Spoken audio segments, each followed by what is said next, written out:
My name is John Matthew Holt. I'm the CTO and one of the founders of a company called Waratek. And just like Data Hub before us, we are headquartered in Dublin. We have offices in London and New York now, and we're expanding. We're a strange company. We're very old, and we are strange for a startup that we really have two parts to our life cycle. We were a research think tank for many years. As you can probably tell, I don't have an Irish accent. I'm Australian. My other co-founder, Singaporean, we decided of all places that Ireland and the beer there would be very good to build business from, and so we relocated ourselves to Ireland and started growing from there. And what we do is something very, very different. So we're very different to the Data Hub story. We are an infrastructure company, and in short, we are a virtualization company, and in short again, we virtualize Java pretty much exactly the same way VMware virtualizes operating systems. So it's a very, very technical product, it's a very technical play, and where we live and where we play is in the data centers, in the server room of large organizations, enterprises, platforms as a service environments, cloud environments, people who run so much Java that they call it a Java estate.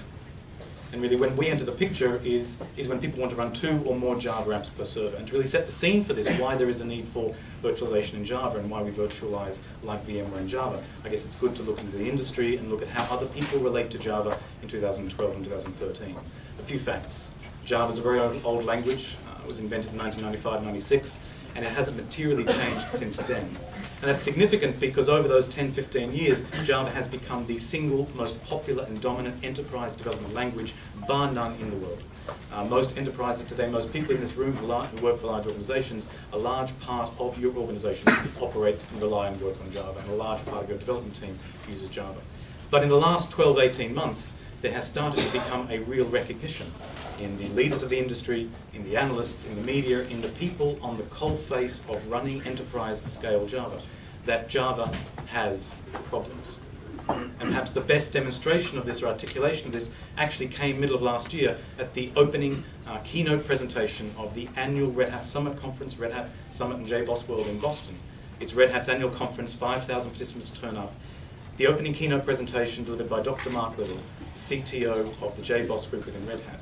His opening keynote was amazing. His opening slide was astounding because his opening slide for the keynote of this major conference didn't describe the wonderful technologies that Red Hat had been working on for the past 2 years. It did not describe the wonderful features and new products that Red Hat was going to be releasing for the next 12 months. In fact, it didn't even mention the word Red Hat. It had a title that was this: Java has problems. And then he just listed them. No multi-tenancy, no elasticity, no provisioning, no metering, and all sorts of other things. Now we can bring this to an understanding of a quick articulation of what the problems are is by going through a quick conversation with the systems administrator, because these are the guys that are on the front line of running Java at scale. So imagine you walk into the data center, there's a guy with long hair and a lab coat, he's sitting in there, he's your data center guy, he's the guy who's responsible for running Java, and you ask him, you ask him, what do you think of Java? And he tells you, whoa, I don't like Java. And it's an amazing statement from a sysadmin, because then you retort and you say, well, hang on, why should you care what the application developer chooses to write his applications in? Your job is just to host them. He says, I'll tell you why I care. He says, because every time someone gives me a Java application, I have to run it in something called a JVM, a Java Virtual Machine. It's a very technical point, but it's the magic engine that runs and makes Java applications execute. This is the problem with Java. JVMs haven't evolved and developed. And then he tells you this story of pain, very simple things. He says, look at it from my perspective. Every time someone comes with a new Java app in the organization, that means to me a new JVM, because JVMs are not multi-tenant. Java is not multi-tenant. I can't run 10 JBosses in a single JVM. Every time I start up a JVM, this is where my problems begin. Simple facts. If I give a 2 gigabyte memory allocation to a JVM, and then I decide 10 days later that that application actually needs 2.5 gigabytes of memory, what have I got to do to fix my problem? Kill the application, kill the JVM, and start again. That's the way Java works. If I'm running 10 JVMs per server, and I have an application number 1 running over here in JVM number 1, and it's got a 2 gigabyte heap quota, and it's not using it, and it's reserved from the operating system and the hypervisor, and I have another application in JVM number 10 that's running and needs more memory, why can't I take the unused heap memory of this JVM here and just re-provision it on the fly for the next 5 hours with this Java application here? I can't do that. The net effect is, and I guess this is the material point, when you speak to systems administrators, they describe their pain as the following. They say Java does not virtualize well. And what they really mean when they make that statement is this. they say the virtualization tools that have become the backbone of systems administration for the past 10, 12 years, VMware, Xen, KVM, are not effective or are less effective at virtualizing my Java applications and workloads than they are for virtualizing things like VDI, email servers, BlackBerry servers, and so forth. And that is the dynamic, that is the conversation where Waratek enters the scene. Because to solve these problems in Java, you can't change the language, you can't change the API, it can't be changed, you can't fix this by modifying applications, you fix this by modifying the JVM. So the product we have is a brand new Java virtual machine. It's clean room, certified by Oracle August last year, it's TCK certified. It's based on the Hotspot JVM, which is the de facto JVM that everybody uses. But it is unlike any JVM you have seen before, and I'll bring it up on the screen in a minute. And it has a hypervisor, a full first-class citizen hypervisor built into the JVM. When we say we virtualize Java, we really mean it. And in fact, this diagram is helpful to start to show what is the problem with Java and what is the value proposition of virtualizing in the JVM. Essentially, this is a time diagram, with time going in the upward direction. And what we see here is a trend. Virtualization began at the hardware level at the bottom 12, 15 years ago with VMware. And over the past 12 years, it is slowly on a trend marching up the software stack. We see two elements of that trend today. Hardware virtualization, that's our VMware KVM Xen today. And more recently, for the man on the street, we have something called operating system virtualization that's evolved. And its value proposition changes VMware by changing this thing here, the consolidation formula. That's the column on the left. And if you ask in very simple mathematical terms, what's the value prop that VMware brought for customers when it came out, it was this. You could take a single piece of hardware, and you could make that single piece of hardware consolidated to run more than one operating system. 10 operating systems, 10 JVMs, 10 apps, 10 servers. That's fantastic. But now, in 2013 and 12, when we look at that, we ask, what was the footprint per tenant using hardware virtualization, or the cost per tenant, or the overhead per tenant? And when you add them all up, every time you start up an operating system in a VMware guest, 400, 500 megabytes. Start up a JVM, PermGen for JBoss, 250 megabytes. Heap size for the app server, 300 megabytes. You start to have a footprint per tenant of 1 to 2 gigabytes. And that kind of makes sense. When you look at infrastructure as a service from Amazon EC2, what's the smallest size of provisionable unit from Amazon EC2 with one exception? It's 1.7 gigabytes. Because it's got to stand up an operating system, stand up an app, stand up a JVM, and so forth. But what you see that as virtualization rises up the software stack, the footprint per tenant, the cost per tenant decreases. And actually, when you bring virtualization, the same stuff VMware does at the hardware level, and you bring that into the JVM, and you go one step further and you bring it to the middleware, you are driving the cost per tenant to zero. PaaS vendors get excited by this. Simple stats, simple examples. When you do virtualization in the JVM rather than the hypervisor, you can share and you can consolidate in the JVM. Net effect, you can start to achieve this, and this is what our customers start to report and get excited about. When you virtualize in the JVM, you can run up to 10 times more Java apps on the same server footprint than you do when you run them in separate JVMs or on separate VMware guests. And that, in a nutshell, is what Waratek does. The quickest way then for the technical folks in the room to kind of see this in live action, understand that, is really to run the JVM. This is going to be very technical, I can't avoid that. It's a Unix bash prompt. But this is a JVM like you have never seen before. Let's have a play. So here we have a Unix prompt. Right? Now, people who use Java, I'll make this quick, people who use Java know that if I press enter with that command at the moment, in fact, let's bring that up so we can see that top of the screen. People know that if I press enter with any ordinary JVM now, I get the -x help information. It tells me I forgot to specify the application to program to run in the JVM, and it drops me back to bash. But when I run the Warratek JVM, this is what I get. That's the hypervisor inside the JVM. This is not like any JVM you've seen before. The JIT compiler, there's no resemblance to anything you've seen before. The garbage collector, completely changed. But a few facts here. If I type this word, sysadmins who use Red Hat KVM today, they say, hey, well, Virch, I know that word. That's what I use to manage my hardware hypervisor from Red Hat today. And the next thing they then say is they say, hey, hang on, Virch sounds like Jersh. It's because it is. All the same commands. So as we start to create guests and applications within the JVM, we're going to be able to treat them and manage them like a standard hypervisor. A few facts. We have a libvirt virtualization driver for the JVM. It's what people use to manage KVM and Xen today. We have remote JMX access, a whole range of interfaces, SSH into the JVM, get the Jersh prompt. But where it gets very exciting is this. So I'm going to kill this and run it again with a special command.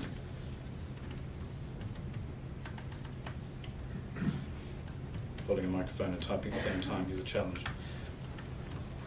To save me typing, I'm going to run a script. Walkthrough is going to start up a number of applications, saves me having to type them, and all I have to do is press enter and I'll talk about what's going on. Run list, the JaaS command list. This says to the JVM, give me a list right now of what applications are running in the JVM, just like a hypervisor. Remember, the JVM is a hypervisor now. What's it report? There's one JVC, one application running. Tomcat in this case. Fine, not very interesting. We have one JVM running one Java application. Let's start another one. So now we start Hello World. Type list, and now it starts to get interesting. There are two containers inside the JVM. These things are called JVCs, Java Virtual Containers. They're like Linux containers but built into the JVM. The memory footprint or cost per JVC is less than half a megabyte. A single JVM can have hundreds of them, and every application is fully isolated. So you can run 64 WebLogics in a single JVM. You can run 64 Tomcats, 64 JBosses, and they are completely isolated, secured, and virtualized from each other. Fine, use console, reattach to Hello World, we see it's kept running, but this is where it really starts to get interesting. To start to be able to have administrative control on a very fine-grained basis of Java applications. A few facts, we'll move through this quickly. Even though we have a shared JVM and we're running Hello World inside that JVM, a few facts. Hello World is only allowed to use right now 20 megabytes. Its elastic memory allowance is 0. Everything about JVCs can be changed and modified on the fly. Heap quotas, memory allowances, CPU partitioning, provisioning, affinity, and so forth. But probably the most exciting and interesting thing is this. When you go back to the sysadmin and you talk to him about things he doesn't like about Java, the last part of the story he tells you is this. He says, the way we run our Java applications today, more often than not, is we run them on app servers. We all know the names. Tomcat, JBoss, WebLogic, WebSphere. And he says, but I have a problem here because when I read the feature sheet of these app servers, it promises me something very exciting on the feature sheet, but it never delivers. And it's this statement. We'll use Tomcat as an example. It says, you can deploy more than one WAR file or web app on a single instance of Tomcat. The sysadmin then looks you in the eye and chuckles, and he says, but who does that? Look at it from my perspective. If I take 10 WAR files or web apps from 10 people I don't know and I've never met, and try and co-locate them in a single JVM with a single version of Tomcat, I will have no way of guaranteeing that one web app doesn't use up all the heap memory or use up all the CPU. So the sysadmin says, what does that force me to do? Every web app, no matter how big, no matter how small, gets its own app server, and these app servers cost money and they're fat. And every app server gets its own JVM, and I've just made a bad problem worse. Wouldn't it be great if I could, without any code change to the app server, or without any code change to the web applications, have a way where I could go, servlet number 7 can only use 38 megabytes of memory. And the threads created by servlet number 7 can only run on CPU cores 7, 8, and 9. Servlet number 2, on the other hand, he can have 100 megabyte memory allowance, he can have an elastic burst quota of an additional 50 megabytes in his threads to run the CPUs 1, 2, 3, 4. Using the virtualization hypervisor in the Waratek JVM, anyone can write their own extensions and improvements and optimizations and changes to the way the Java hypervisor works. And here we have an example. Waratek developed in less than 1,000 lines of code a virtualization driver for Tomcat.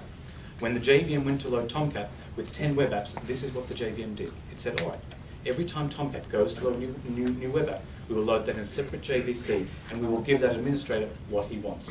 It's a typing list. What do we see? Here we have deployed examples.war, the web app from Tomcat in its own JVC, and where it gets powerful for the systems administrator is this. He can now start to manage that servlet, that web app, entirely as its own provisionable, manageable entity. He can set memory limits, CPU quotas, this is how much memory the servlet is using right now, precise measurement, CPU affinity, etc., and control. So it brings, for the first time, hypervisor, virtualization-grade control into Java applications and makes the systems administrator's job easier for consolidating and getting high density for Java applications in his Java estate. Thank you.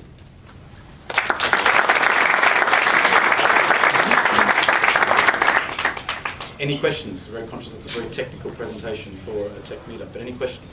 One over here. Why was this developed by Oracle? Gee whiz, that's a very good question. I think there hasn't been the commercial driver for it until the last 12, 18 months, a real recognition that Java at scale has these issues. But I think the challenge for the established and existing JVM teams, of which there are only several in the world, Oracle being the major one, is that their roadmaps are defined so many years out that they are, in Oracle's case, they're committed to a Java 8 and a Java 9 roadmap that plots them out to 2015. So the opportunity to innovate radically or otherwise in the JVM and solve the daily pressing concerns and problems that people have in running Java is always going to be a future issue. It's going to be something that's pegged out years in advance. So the real complaint point, you have this real separation where the people whose job it is to run and manage Java applications, and yet the people who provide the JVMs that run those Java applications, they're not talking the same language. They're not dealing with the same issues, they're not recognizing the same problems. And that's where the opportunity is to start to come and help that system administrator do his management job for Java applications better. Question over here. Can you elaborate on the advantage of virtualizing in the JVM versus on a lower level? Yeah, very simple example. Take JBoss 5. So one of the customers we work with, a large tier 1 bank, they want to run a lot of JBoss 5, but they have to run lots and lots of JBoss 5, more than they would like, because they can't run all the web apps in a single JBoss 5. But that aside, their goal was to run 10 JBoss 5s per server. And you think, well, that's not a lot, but that's all they could fit in, and here's the reason why. Every time that customer goes to boot a single instance of Red Hat JBoss 5 will load 9,314 classes to the point it says JBoss 5 has started. The JIT compiler will compile over 100,000 methods. It'll produce something called a permgen and code cache footprint of 300 to 400 megabytes and a heap size footprint 288. Net effect, every single instance of JBoss 5 that this customer wants to stand up is 500 megabytes of memory, half a gig like that. When they stand up 10, that's 5 to 6 gigabytes of memory, and they haven't even printed hello world. By running it in the JVM and virtualizing the JVM can be smart, shares everything. So when you start up JBoss 5 in JVC number 1, fine, JIT compiler compiles all the methods, just like a normal JVM. But when you start up the second instance of JBoss 5 in JVC number 2, the JVM says, I'm not playing this game. I've already compiled all the methods over here for the other JVC. I'm just going to reuse them. So the incremental cost to deploy the second and subsequent JBoss 5 when you virtualize inside the JVM drops to 0. And so for that customer, they can go from 10 JBoss 5s per server up to 20, up to 30. Question at the back. So the sysadmin can just stop one JVC, you mean to say? Absolutely. It's a full hypervisor in the JVM. You have full scale control, CPU pinning, CPU period share quota allowances, traffic shaping on network I/O. You can suspend a JVC. In fact, if we keep going, we'll escape out of this. We go suspend. You can see that I've paused JVC number 1. So full management control, the interfaces into the JVM. You can manage this like a normal, through libvirt drivers. You can use OpenStack, Red Hat Virtualization Manager, and treat the JVM, even though it's running on an ordinary Red Hat or SUSE Linux operating system, you can treat it as a normal hypervisor from a hypervisor management perspective. One question here, yeah. So what did you have to do? You had to rebuild the JVM from scratch? Great Did question. you use the existing? Great question. So we are Oracle licensees and Oracle partners. So we license the Hotspot JVM from Oracle. We take the source code of Hotspot and then adapt it and tune it and modify it to understand what it means to run a hypervisor inside the JVM. The JVM itself is actually 2 separate software projects. The Java hypervisor, which is 99% written in pure Java. People can extend that. There's a public API for that. And then the JVM, which is the best host for that hypervisor, that starts to support all the exciting features, the roadmap features that we bring out as an example. Things like JMotion. So you can live migrate a running JVC from one JVM on one server, take it to another JVM on another server, and you don't lose any of the heap space or the thread stacks or the call frames. It's just a seamless and transparent migration of that. I mean, Java doesn't have these facilities today. These are all hardware hypervisor features, but now bring them up into the JVM, the administrator can start to manage his Java estate with those kind of same paradigms of controls. Okay, one more question. Ralph Guinness from Keywords. What's the per tenant overhead? Great question. The per tenant overhead for a single JVC, that's the isolation unit in the JVM, to boot a JVC is 441 kilobytes of memory. It's less than half a megabyte. So a single JVM can literally have hundreds of these things, and you can run, we go DOM info, number 1, we can see I'm running the whole of Hello World in less than 2 megabytes. There's no performance hit or... All built into the JIT compiler. All right, that's it. Thank you very much.